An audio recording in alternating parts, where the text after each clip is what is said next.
Hi, everybody. I'm Will Oz Schoonover from Privateer Press, and I'm here with Will Pagani. Hello. I'm also from Privateer Press. Yeah. And this is the first of our new series, the Dev Hangout. So every Wednesday morning where we are available, because sometimes we travel to cons and stuff, we're going to come on and we're going to talk about something. During CIDs, it will often be a CID update, but other times we'll talk about other things we are working on. And today, for this first one, we're going to talk about the first update to the Armored Core CID, which is the one focusing on Man Wars. We had an update go out on Monday, and that's kind of the one that we're going to be talking about, and then sort of how the feedback from that update is going at the moment is our plan. So there were some contentious things happening at the beginning of the Armored Core CID. We had suppression tankers kind of running rampant. They were killing all sorts of stuff. So we ended up tweaking them down a little bit. We took off volley fire, which gave them boosted attack rolls against warrior models. We saw these guys really just annihilating entire units of infantry with a pair of them. Yeah. We saw them killing casters very easily. So these guys were doing way too much. So we removed volley fire from them, and it actually ended up getting added to the assault chariot, which we're going to talk about here in a little bit. But that was one of the bigger changes from this week. So with that being removed, we definitely want people to continue testing. Are they still fulfilling their purpose? Do they still do well against infantry models? Do you find a compelling reason versus their combined blast spray versus just taking individual D3 shots, or 2D3 actually, because they have two of the weapon? Do you still use covering fire? Is really kind of the feedback that we're looking for on that stuff. And we're not going to put volley fire back on and double their points cost. Yes. So things like that are not on the table. We want these guys to fill the points appropriately where they're at, like and we can tweak, right? They can go up, they can go down by 1 or 2, maybe. Well, probably not 2, but we're not looking to make like a 12-point solo here. The volley fire was just way too good for that points cost and everything else the model was doing. Do we want to mention that our possible teaser, if we get enough sharing? Yeah, John, are we good to talk about that? What was the number we were going to set? John's magic number is 40. Okay. So if 40 shares happen on Facebook. Yep. We have some beautiful spoilerinos right here to give away for people. The Crucible Guard thing. The Crucible Guard you caster. have seen the art for, but not the rules for. Correct. So get sharing, and that'll be sweet. But back on topic, Oz. Yeah. True words have never been spoken. So the suppression tanker was definitely something that was very contentious in the first week. And then we saw a lot of people were not really upset, but a little disappointed in Sorscha 3. So we took some moves to make her a little more focus efficient, to make her spell list a little more enticing. And we still have a little bit more work to go on her, I think. We're not quite there.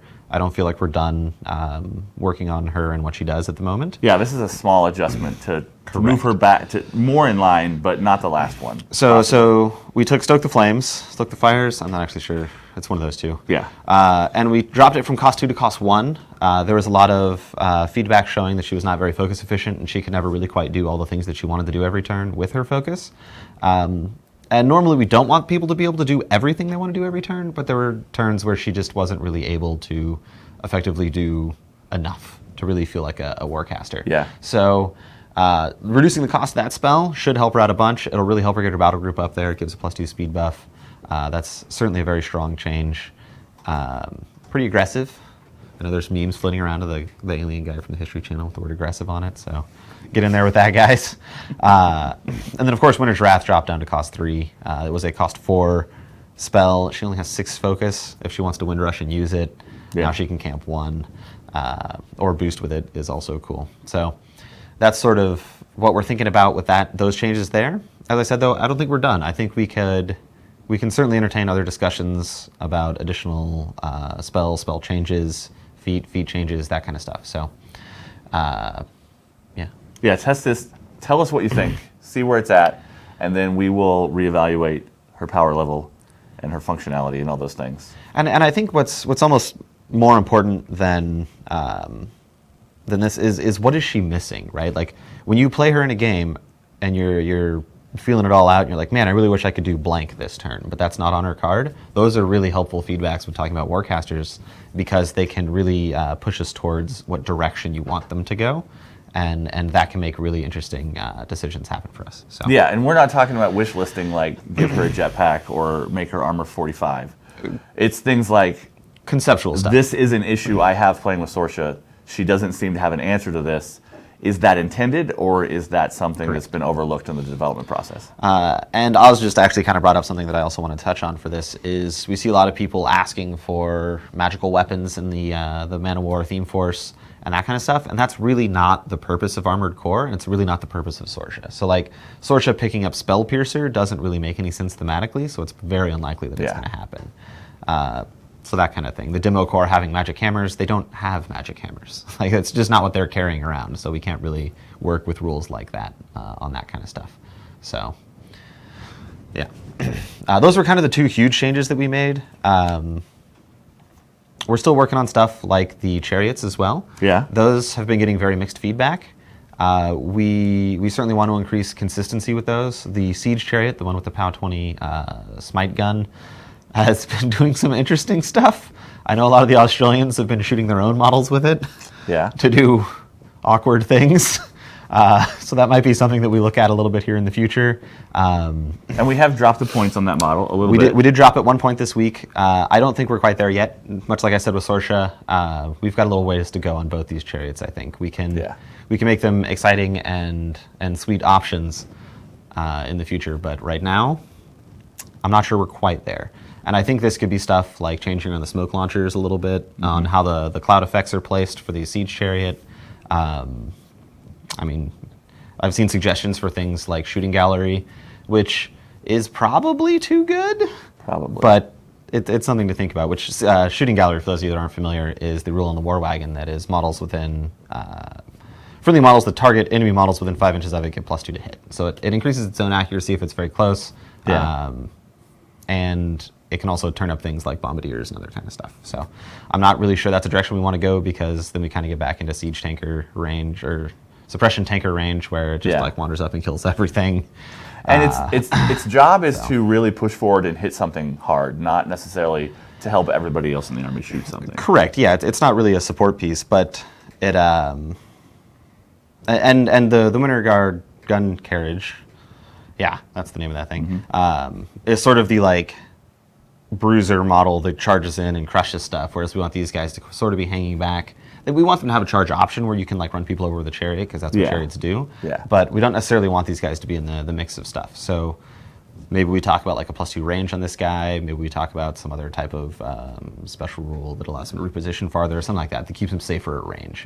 So that's sort of our direction here at the moment. That's in my mind. Anyway. And for the other chariot, we really want to look at volley fire. Yes. Because its job is to take out infantry, and volley fire is a way to do that, but just like on the suppression tanker, volley fire might be a little bit too much.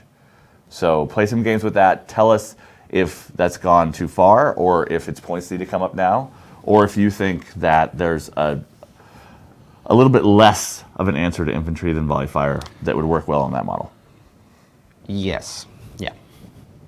So if you guys can work towards that concept here. Do we want to jump into some chat questions? Yeah. So our chat screen is up there, so that's why it looks like we're looking in strange directions. Staring off into the wild sunset. We're definitely in a dark room. This is not a sunset. Yeah. So Takanan165, I probably butchered your name, but the question is about the Demo Corps in its current form. If we've thought about reevaluating what they do themselves, instead of just having Dragogovich or whatever his name Dragon is. Son of Dragons? Yeah, the Dragon Man. Changing them. And we're trying to keep as many things consistent as possible. And we like to adjust things with attachments when we think that the thing is in a pretty good space. And we have added a new rule to that unit in this CID that's a small change. Sure. So not overhauling fundamentally what they do, but tweaking what they do and then giving them more options with that attachment. And Mr. 165 here asks, specifically, have we thought about giving them Cleave and then went with Dragos, giving them Granted Vengeance? Yes, we've gone through a lot of different options for these guys, Rapid Strike, Cleave, all these kind of things. It's not really a direction we want to go with them at the moment. So we're looking more for like not infantry clearing abilities, but either hitting very hard or hitting very accurately or that type of thing, right? Yeah. So Shatter sort of accomplishes that, and it requires interaction from a caster or a crit effect of some sort from one of the different models to accomplish. And that's really the kind of stuff that we're looking for here is we're looking for these guys to hit harder, not necessarily more or more often. So things like Cleave, not really in the cards for these guys at the moment. Yeah, so that is definitely another contentious point in the in the CID is Demo Corps at the moment, and are they fulfilling their role, and what is their role? So just to kind of give an idea of how we feel they should play, is they should definitely be slow. It is likely that they take losses going in, and then the ones that do get there hit very hard. So with the change to Shatter, we've seen a couple battle reports popping up over the past 2 days where people are playing it with some of the Sorshas. You've got Freezing Grip, you've got Sorscha One's Feet, you've got Winter's Wrath. Yeah, that's the name of that. It's a lot of names of things. It's a lot of names of things. No, I guess it's Winter's Embrace is the concealment, whatever. Sorscha 3's stationary spell. And those things have all been doing very, very well in testing so far in the battle reports. They're like 2 of them are getting in on a heavy. They're doing like 20, 30 damage to it. That's great. And then something is kind of cleaning it up. Because it's stationary, we're seeing people shooting into combat after they crit with things like Bombardiers or Strike Tankers. So they're helping out with the Matter Rat fixing in the faction with their crits. They're also helping out with the stationary stuff. And this is really what we like to see, is people using multiple things at the same time together to create a cool effect. Yeah, and when you're thinking about delivering Demo Corps, don't forget that Shock Troopers exist. Correct. Yeah, you can definitely So screen Demo them with Corps Shock can be a Troopers. second line behind your Shock Trooper shield wall, and your Shock Troopers will be drawing all the fire and blocking line of sight to the Demo Corps, and then the Demo Corps can get in there second wave and mess some stuff up, especially if it's stationary. Yes, yeah. And that's something that I've always enjoyed is when you do hit that crit and it's stationary, and then your Bombardiers just roll up and like give them the chainsaw grenades. Yeah. I like to think that those guns actually shoot little chainsaws. No, they have the grenade on the outside. No, that's for looks. Okay, cool. So the chainsaw part launches on. Yes, correct. Okay, cool. Yeah, absolutely. So we also had another question from someone about the Marauder, but in general, we're trying to adjust Khador Warjacks in this CID. We've had some that have been outperforming others for the points cost. We've had some that haven't quite been up to what their points cost was, so we've dropped some points. Like we just gave dual shot to the Spriggan, or dual attack to the Spriggan, because it has shoulder mounted grenade launchers, so it makes a lot of sense that it can independently fire those. And it also makes its support roll a little bit stronger. But we have done things like bumped up the Marauder points by 1 and those kind of things to try and balance out where all of those Khador Jacks are at. Because a lot of Marauders was getting more work done than we wanted with just Marauders. I mean, I think it's a two-pronged question, right? Yeah. We've had some things in the past that have been too many points, such as the Spriggan that had changed here, some of the Legion War Beasts in the previous CID, and it's a give and take. So whereas some of the Legion War Beasts that were being way outclassed by things like Marauders, Juggernauts, other heavies that are very, very aggressively costed, those came down in points. And then the super low-end point cost heavies are going to come up in points as well, because our goal is things are here, we want them all to be here. Yeah. And we want them all probably to be here. Like we don't want everything to be the same, otherwise things would get very boring. But so whereas the Legion heavies come down 2 points, the Marauder goes up 1 point, that's just better than slapping 3 points off of the Legion heavies or things like that. In terms of game balance, the Marauder was simply overperforming. At Mat 7, POW 16, it's a very solid Warjack. Like, that is a fantastic combat light Warjack. And then this thing's got the armor and hit points of probably one of the most durable heavies in the game, right? Like, it's Def 10, Arm 20, 34 boxes. That's just really difficult to kill. So even just from that pure standpoint, as we found out with the Mad Dogs and stuff like a year and a half ago or a year ago, they don't necessarily have to kill stuff. They just have to stand in the way of stuff. And at Arm 20, 34 boxes, there are very few things that can reliably kill that model. And with scenario play, putting a big, beefy model that's hard to kill in a spot will often win you a game or keep you in a game or those kind of things. So, and then, of course, they have the combo smite as well, which is Fanastic? It's Fanastic for scenario play. So these models, whereas they were not necessarily killing other heavies or other things like that, they were doing a lot while on the table at a very low point cost, at a very high durability. So, yeah. And that's kind of the same idea with the Juggernaut, right? The Juggernaut's mat 7, it's POW 19. That's a very, very good, aggressive, heavy stat line. And then you've also got the ARM 2034 boxes sitting on top of that at 12 points. That's just really quality. So bumping up a point there, yeah. I mean, we could have gone many different directions with these changes. We opted for a point increase versus, say, mat 6 or something. Like, I don't think anybody wants that to happen. So I think we can all agree that bumping up a point or two is probably the way to go here. We have a question from David Margaretson. Do you think flank Manowar is too strong? It's not had that many mentions, but it definitely feels like a feat level effect. It is a very strong ability on Sorscha 2, and it is built into her her concept. Yeah. We have played out a couple different things with this type of rule. We've done things like Manowar gain flank for Warjacks, that kind of stuff. So we've played through a couple iterations here, and I personally really like this one because it creates that combined arms list that I really like seeing personally. Is it a feat level effect? Well, kind of, right? Because Morton Ebra 2 has a similar feat where battle group models get flanked for battle group models. But when addressing these things, you have to remember that Crick's battle group models are not Manowar. Yeah. Right? Like, yeah. There's speed 7 lights that can run 14 inches to trigger a flank. There are things like Krakens with 4-inch melee range that can abuse this flank, whereas in Khador, those things don't exist, right? Like, you could use a Manowar Dracoon, that's fine, but it doesn't fly, it's not def 15. Like, it does much less to trigger flank than these kind of things. Whereas it's still quick, there's only 2 of them, they can get gummed up, you can put stuff in the way. Like, it's just not the same thing as some of the feats that exist for this kind of stuff. Virus 1's feat is also very similar. So, yeah, is sort of my response to that. It is very powerful, and you'll also notice that Sorscha's feat is not like the best feat in the game. And she has a slightly shorter spell list because she has some other permanent effects like that and her concealment effect. Winter's Embrace. Yeah, Winter's Embrace.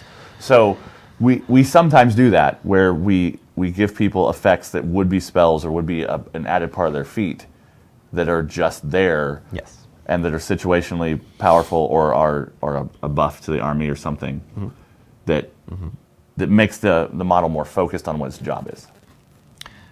Yeah, so, I mean, when we first started testing her, she had Fog of War, and then that just became Winter's Embrace. So you don't have to cast it, you don't have to pay for it, you just have it. And that was sort of one of the focus efficiency things that we have done with her as she has progressed up in her storyline. So Matthew LaCroix has a question. Do you believe that Armored Core is one of the theme forces that really benefits from the one Merc unit in solo? If so, who do you recommend testing with? So first of all, I want to say that we think that almost all of those lists really benefit from that added flexibility. Or we wouldn't have done it. And that's why we did that, because we noticed that people were having concerns about army construction with theme forces, and they were like, well, these are the models I take, and I have these questions I need answered, and these models in this theme force don't answer that question. So we wanted to open things up and make Mercenaries do what Mercenaries are for, is giving you flexibility in army construction. And so a lot of the armies have a few Mercenaries that will really help them out and answer a key question that they don't have inside that theme force. I don't know if I have any thoughts about the specific couple of models that we should test in this, though. I mean, Eilish is always very good, right? He can remove offensive upkeep spells off the Manowar, so you can get Rebuke off of your shield wall units, that kind of stuff. You can get debuffs off of them, which is great. I know I've used things like Kayazi Eliminators to have a very different style of guy in there so that you can like run to zones and stuff. You can do that kind of thing. So I think there are certainly some options that you can play there. You can play a bunch of different units if you feel that you're getting jammed out of scenario zones and stuff. You could play a faster unit like Kayazi. You could play, I don't even know, Miss Hunters or something. Like you could play any of those faster mercenary armies options. But test a lot of things. Tell us what's working, what's not working, and probably with Mercenaries, if it's not working, it's just fine. It's no big deal. But if there's something that blows this theme force completely out of proportion with one Mercenary edition, then we want to test those kind of things too. Yes, definitely. Definitely. Other exciting changes. We did put dual attack on the Spriggan. I'm still a little worried about that one. That guy might be just a little too efficient at the moment. Though I am excited to see what he can do in like Winter Guard Command and to help alleviate a little bit of the stealth problems that can be seen in a couple different Khador lists. So, yeah. There's a lot of stuff happening on chat. There is. Chat's going crazy, which is great. It's great. Keep it up, guys. You're doing a wonderful job. We did just get a chat question. Will there be an Armored Core all-in-one box? I don't think they're called all-in-ones, but there is a box that contains models for Armored Core in it. Yeah. An all-in-one box would have a battle group too. That's the only real difference between those all-in-one boxes and these new Theme Force boxes we've been doing. You're talking about the typical 35-point Theme Force box. 35 points of stuff you can add to a battle box to make an army. Yeah. What he said. Mm-hmm. Yes. Yeah, I mean, I've loved seeing the Bombardiers come through with what they're doing. Like, I love those guys so much. I think they're so cool, and I really like that their officer is seeing a lot of play and is doing well in the battle reports, especially after some of the initial posts that went up were like, I don't know about this guy. Yeah. And then they played him like, this guy is dope. Yeah. I'm like, yes. That's what just makes me really happy is when we've got like a really cool model that on paper you're like, and then you play it and you're like, oh yeah. And this guy's the goods. That's a fundamental part of CID. Remember, don't just read rules. Correct. Don't evaluate as what's in your brain and how you imagine things will go, because there's always situations that pop up on a table that are things that you might not have ever thought of. I noticed that we are at 34 or something shares. And just a reminder, if you share this 40 times, so what is that? 6 more? It's like 6 more. John keeps moving. Oh, it's 37 now. 3 more. 3 more shares, and we're going to spoil something from Golden Crucible. Crucible Guard. I mean, Crucible Guard. Golden Crucible is the larger body. They make stuff. Crucible Guard is the army that fights. There's your spoiler. There you go. I accidentally spoiled it. Oh no. Dan Morandi asks, are you intending to incorporate more utility into Khador Warjacks? Over the years, Khador Jacks have held similar roles, thus a lot of competition for those roles. I don't think it's necessarily something that we're looking to incorporate right now, but some of those more utility jacks, like the Spriggan, like the Kodiak, for example, is one that's commonly used. We love that those exist, and we are very excited to see more of those on the table. So things that do different stuff is kind of what we're looking for here. Yeah. That's why we adjust points costs, because there might be a model that's got a similar role, but is not as good at that role or has a secondary role. And so we want to further separate some of those things and do things like bumping the Juggernaut up so that he's not the go-to model that always is used in every list to do that one thing. Correct, yes. So increased variety is really what we're looking for here. We have another question from Sarah Jane Chu. Will this maybe see the rise of Kozlov? When I saw him in the announcement of the new battle boxes, I immediately thought of Man-O-War. This is Hungerford's favorite caster in this theme force. Well, before that, though, I built an army with Kozlov and Man-O-War for Lock and Load when Mark III launched. Sure. So Kozlov is awesome with Man-O-War. Yes. Yeah, I mean, he does everything they want. Yeah. Right. He's got armor. He's got speed. He's got fury. Like, he does everything that they want. Yes, and other people are noticing that he's awesome in Man-O-War. Is that 68? What did you guys do in the past 2 minutes? Whoa. It was 37, and then it was 68. Excellent. Bam. Wow. That's well above our number. That is well above 40. I agree. So is there anything we want to talk about Man-O-War before this? I'm sure we've missed some stuff. Arkanovich changed a little bit. Yeah, that's Give us actually a lot big of one. feedback That's actually on a him. really big one. He used to make everybody fight better. Yeah, he had veteran leader. But everybody has really high stats in the Man-O-War army because it's a very elite army. So we changed that to tactician so they could get some more movement options and get around the table a little easier. But that might not be the best role for him as a passive buff either. So test that a lot, see how much it helps you move those medium-based models around, especially when you're trying to get your Democore past your Shock Trooper shield wall to really hit something that just froze with something else. And let us know if that's the place he needs to be. There's other feedback on him I've seen on the forums about his battle plans and those kind of stuff. And we want him to be just like some of the other models we've introduced recently, like Hitch in the Trenchard Theme Force. That thing that really gives you a lot of tools to address issues and to buff things when you need them to buff in certain directions.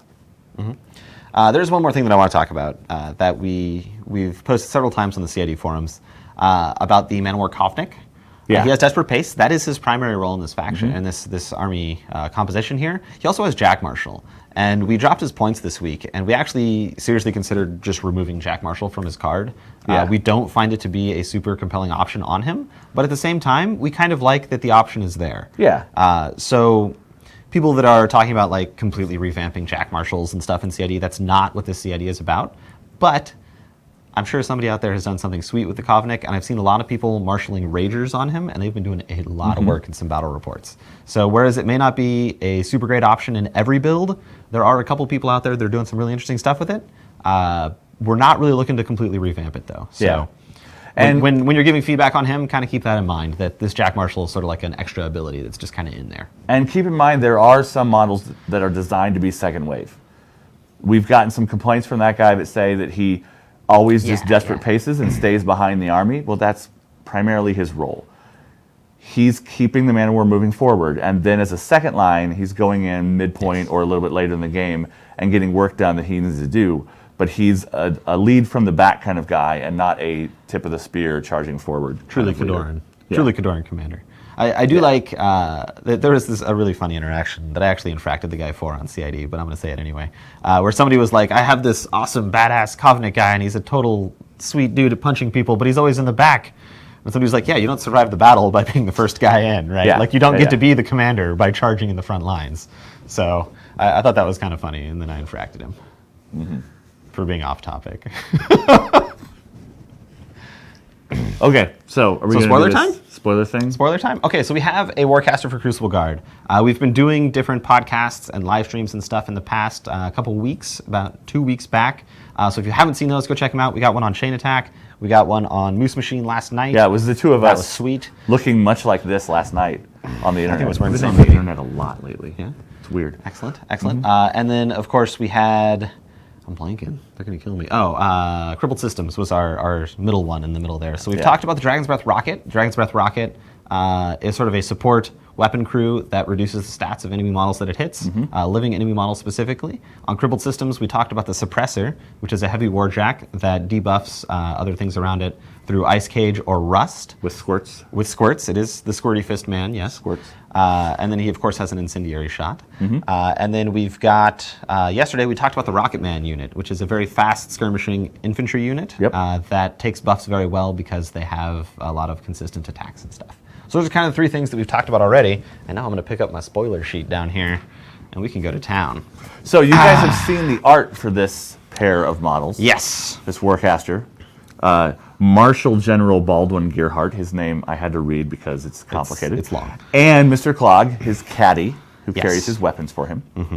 I feel like if Hungerford were to cosplay anything in the Iron Kingdoms, it would Quite be possibly, this guy. yeah. And then I guess I would be carrying around all of his stuff. He's got a glorious mustache. He really does.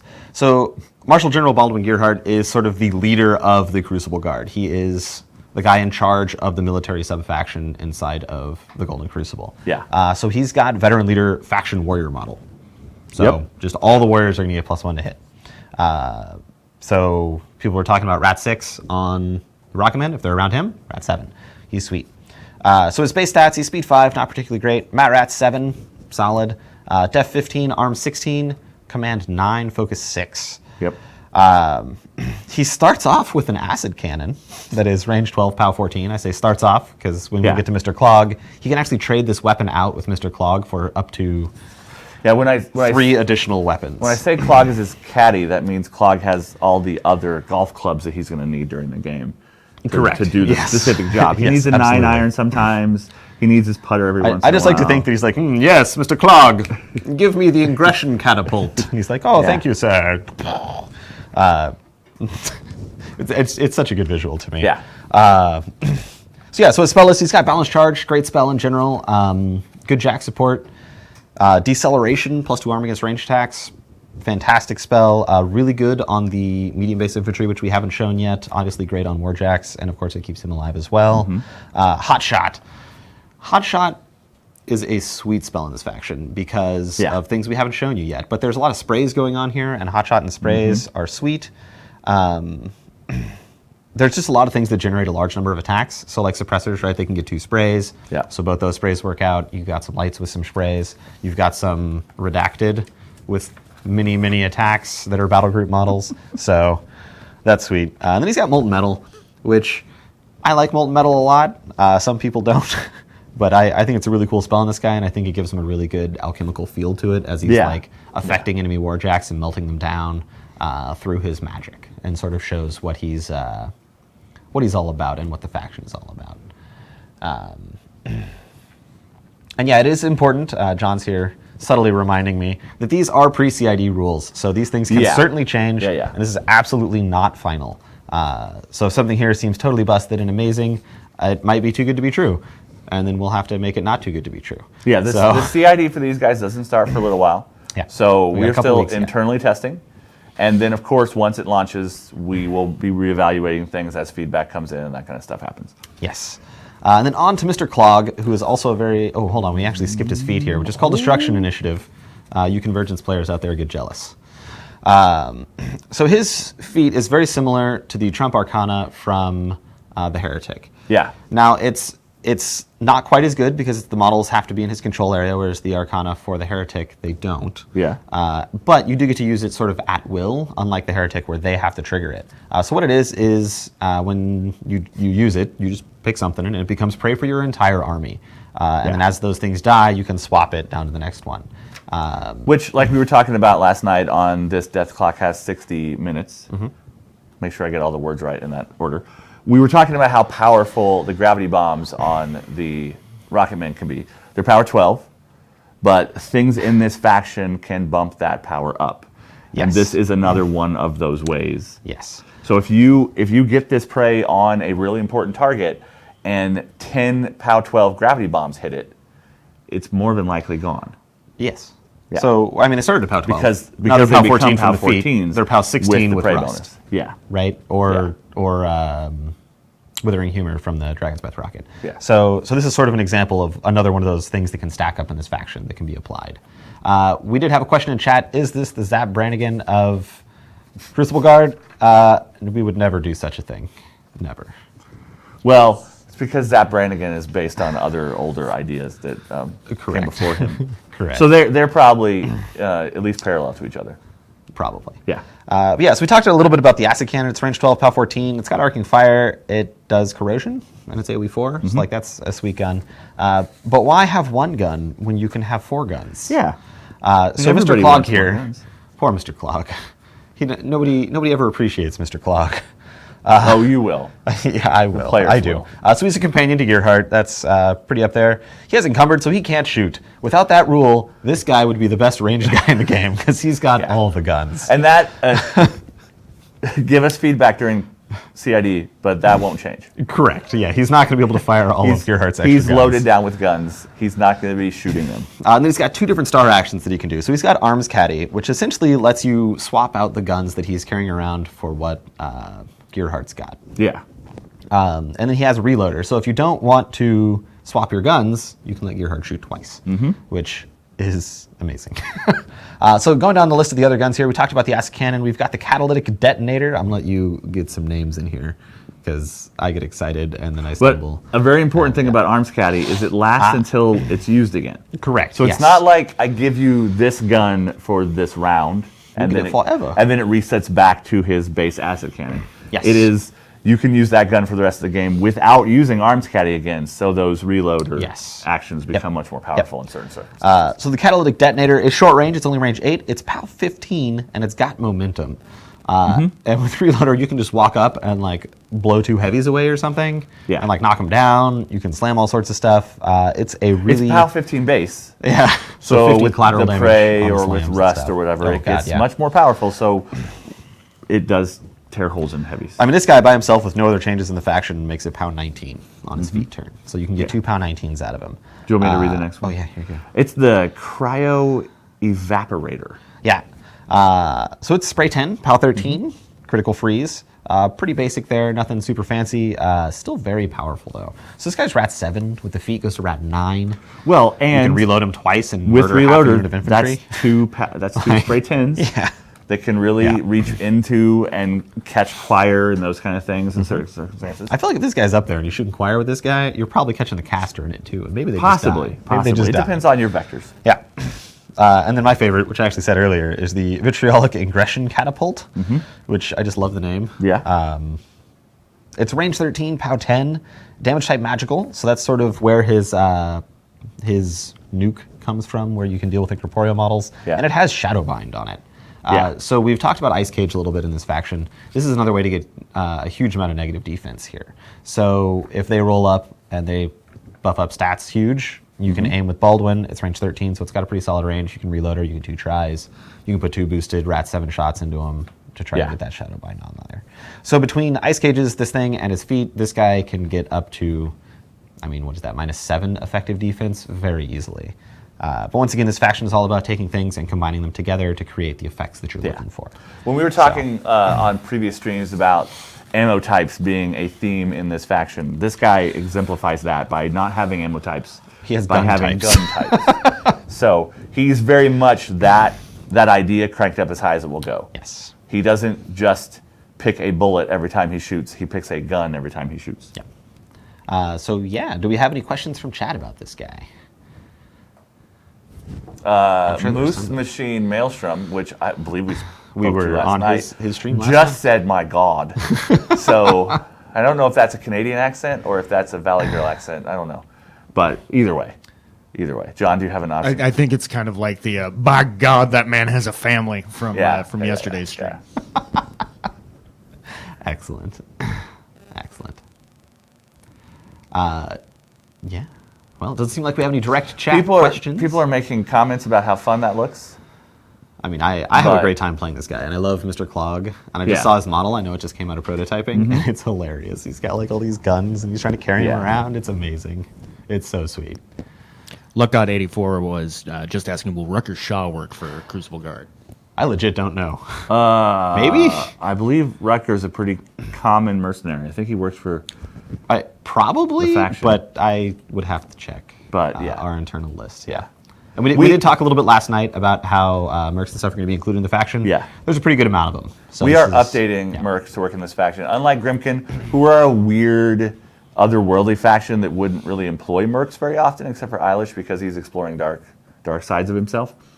These guys are very much a mainline, existed in this setting for a long time, and they're going to get some mercs that are very natural for them. And of course, they're going to get the alchemist mercs like Gorman and stuff like that. But they're going to get other mercs too. So while the chat figures out what they want to ask us about this guy and what they want to ask about other interactions for Crucible Guard, let's talk about some Skarre 3 action. Yeah, people have finally seen. So we've shown the model, which is incredible. And oh my god, it's so big. Like every time I hold it, I just like start You've weeping. held it? I've held it. I haven't touched it. I'm too Well, scared. It's too. I haven't held the painted one. I held it before they painted it. Okay. So, but yeah, I don't want to drop it and die and lose my job or something. And pre-orders at store.privateerpress.com are up for that model. And if you're looking at your screen right now and not listening to our audio in the background of doing whatever you're doing, you can see just how gigantic that model is. Yes. So on the screen right now is Skarre 2 and a Wraith engine, and Skarre 3 is much bigger. She's not that much bigger. Well, She's just a little Skarre baby. 3, the model. It's the boat. Not Skarre 3, the character. Sure. So my personal favorite Skarre 3 list is actually Infernal Machines. And I just love playing her with a bunch of Cephalix Overlords and then a bunch of Battle Group and stuff. No, I'm thinking Black Industry, sorry, not Infernal Machines. So I play like 3 or 4 Leviathans in there, and some Cephalix Overlords, and your Overlords clear all the infantry, and Leviathans take out heavies. Yep. And then when they do close, you of course get like, oh my god, you just get all the melee stuff in there too. And I like that you can reinforce the Overlords from her boat. Which I'm not really sure there's Cephalix hiding in there, but you know, they come out of all sorts of weird places. So, well, it could be a weird ghost portal for all we know. Sure. Yeah, fair. There's a lot of swirling spirit mumbo jumbo going on in there. Yeah. All right. So it looks like we may have. We got one more thing to say here. Her cards are up at cards@privateerpress.com. Yeah. So go check them out. we worked real hard to make all these rules for you guys, and you guys worked real hard with us to make all these rules. So yeah, you can see her post-CID finalized rules on the card database at privateerpress.com. Sure. Puppet54 asks, is D-Cell going to make the arm of the faction a bit too high against guns, or is it more in line with what other factions that have it? I mean, we've shown the Suppressor. I think he's arm 19, maybe 18. Yeah, I think he's an 18. So yeah, so that's pretty standard on their heavies. But the Rocketmen are Def 11 because they're arm 11. Def 11 would be a disaster. I mean, arm 11. Sorry. Yeah. So much like other factions, there's variety in here, right? Like Yeah. the Rocketmen have higher armor. Those medium base guys, they get pretty tanky against shooting in terms of armor. So yeah, it's really a variety of things inside this faction. Yeah, but They they have have, of different things. like we've said before, they're a toolbox faction. So they have some high def, low arm models. They have some low def, high arm models. They have fast things. They have slow things. They have options, and they're about building the list you want to build to do the job you want to do. Sometimes with more variety than other factions, and sometimes with less options than other factions because of how they focus on what exactly they're doing. Sure. Red Death M asks, or I guess says, looks pretty awesome. My only concern is Mr. Clog seems very much a bullet magnet. Other than hit the deck, which is a great defensive tech, what can you do to keep him reloading and swapping guns for his caster? Oz, I'm going to go ahead and spoil something that we're not cleared to spoil at the moment. I'm going to do it. One of the Theme Force benefits at the moment is that Vanguards can shield guard a second time. Yeah. Now, So- like we said at the moment, This could part of certainly the change. playtest, but that's a very powerful benefit that keeps Yes. key models on the table. Yep. So this faction loves Vanguards, and they have sort of their like souped up modified Vanguards for their sweet dudes because they were kind of the original guys that built them. Yeah. So that is one of the things here that is pretty common in this stuff. Now, we're going to Chat's have going crazy over here. we're going to have you playtest that. Correct. And That we're might gonna be too have much. you tell us if that's too much. I have fought against Rayless Interceptors that are being shield guarded twice against my siege weapon. my siege Dwarf weapon. Colossals. Yeah. Yeah. Those poor Vanguards. They just got staggered. My Rulik Battle Engines blew Vanguards off the table and couldn't quite get to the Rayless. So Yes. we want you to test that because that might be too much. But right now we've tested it a lot internally and we like where it's at because of keeping key solos on the table. Because there are other models like that that are linchpins to a certain extent to certain builds. So, and also just to kind of say it, there is an entire unit of combat alchemists, and they can make clouds too. So Yep. if you do want to keep a unit of those back and not necessarily use them as offensively as you could, they can put Yeah. Mr. Clog and Mr. Gearheart. Like we behind talked about, clouds. they have that ice grenade that has ice cage as its special rule. So Yep. they're a good debuffing frontline, get them in there, but they're also defensive because they can create clouds. So you have options like the faction's built to do with what you want to do with individual pieces and how you want to get the most out of them. Yeah. I'm really excited.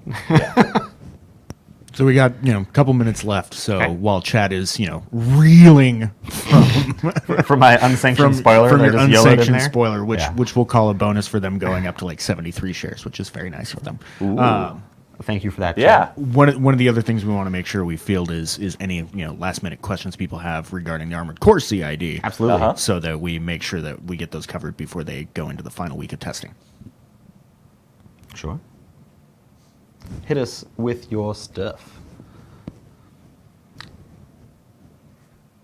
Do you want to talk about that?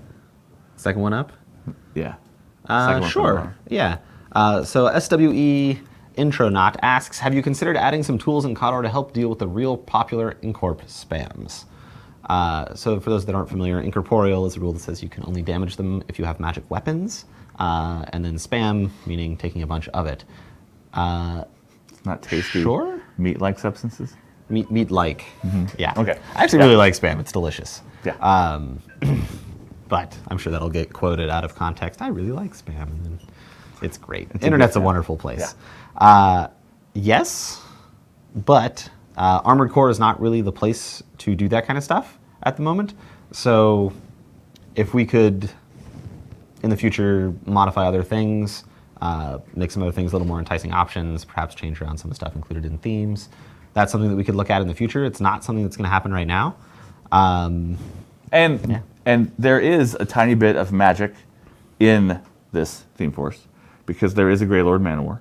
Yes, correct. He's playable in this Steam Force. Yep. And when you're talking about answers to questions, sometimes one theme force isn't the answer to a question.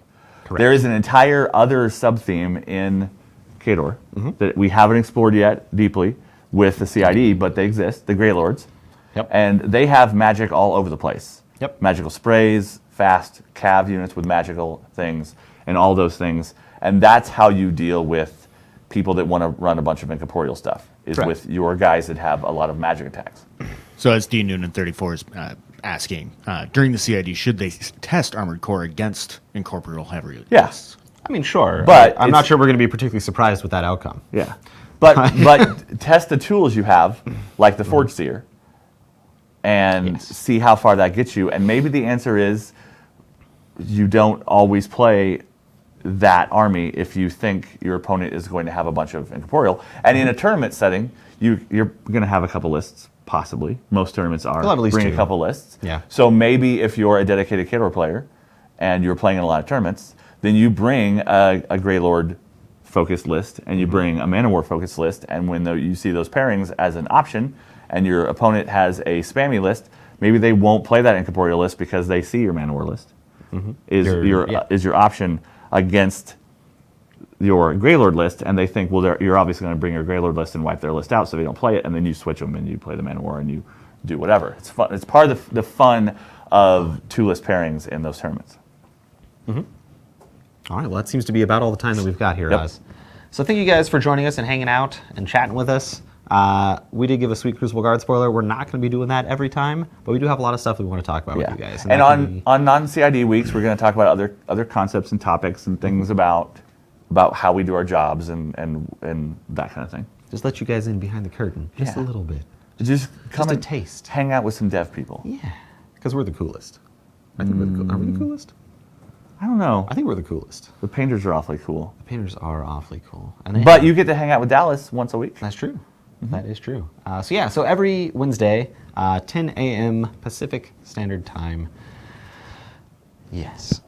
So, and also hit us up on social media and tell us what other topics you want us to hit on non-CID weeks. If you're really curious about the process, if you want to talk about how we develop a certain thing, if you want to talk about how the tournament scene can push the meta in certain ways and how we watch and respond to that, and any other thing that is development related that is about how we do what we do at Privateer Press, then let us know.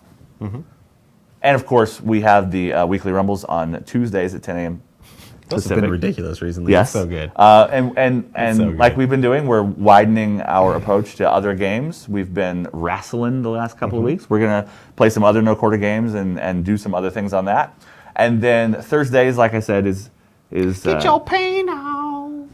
yeah, hanging out with Dallas while he paints them. That's my best Dallas impression. It wasn't gravelly and like Get your paint out. no, that's totally weird and different. But thank you.